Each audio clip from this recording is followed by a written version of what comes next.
I think it's pretty strange that we're just born into this situation. We have no memory or imagination of where we came from or what we're doing. We just are here now, just boom, here. And we're told, so here's the situation, kiddo. There's this giant overlord. There's this overlord of us, smarter than us, way smarter than us. And we like kind of interact with this thing, and also we need to worship it, and also we're kind of like its sheep. I think we should be a little alarmed at this revelation when you're like, maybe this would be a being we would kind of be a little cautious about. We would wonder about. Maybe it would be appropriate to question. Because are we sons or are we sheep? Like, what are we?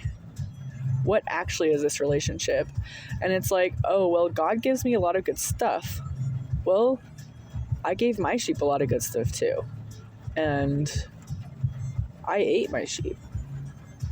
You know, just because we're given good things doesn't necessarily mean God is a benevolent God. What if we are just God's livestock? We're just...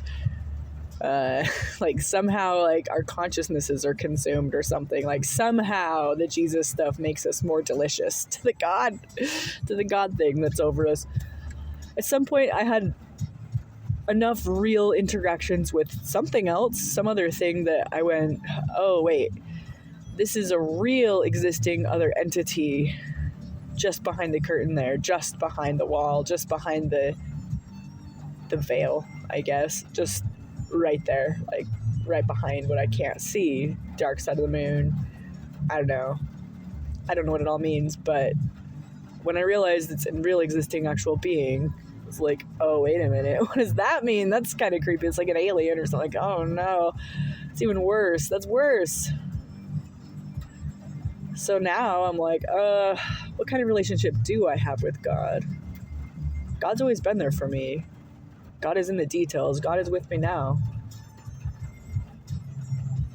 God's like Jake the dog and he can stretch.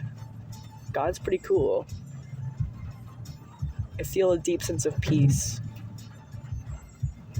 Could that be a trick? Is it possible to be tricked in that way?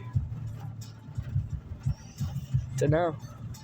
I'm getting more comfortable with the idea and maybe more understanding of people as sons rather than people as sheep, and maybe the sheep parables are just an example just to like illustrate, but really you're more like the prodigal son than the lost sheep or the lost coin. Like, we're not coins, obviously.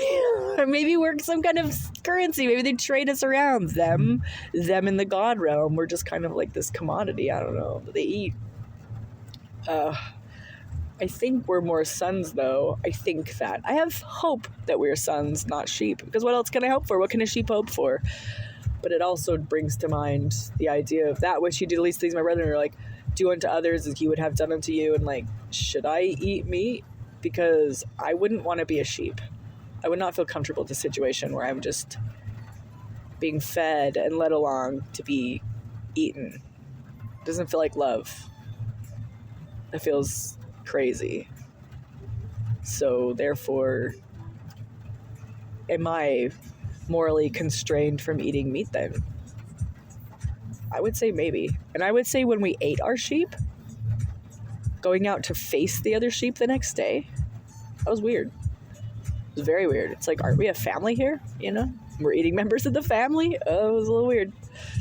You know, chickens are hard to slaughter. I mean, it's hard. It's a heavy act. I've always felt it as a very heavy act. It's like a grieving or a sorrow. Anyway, it's a big deal and it's something to consider.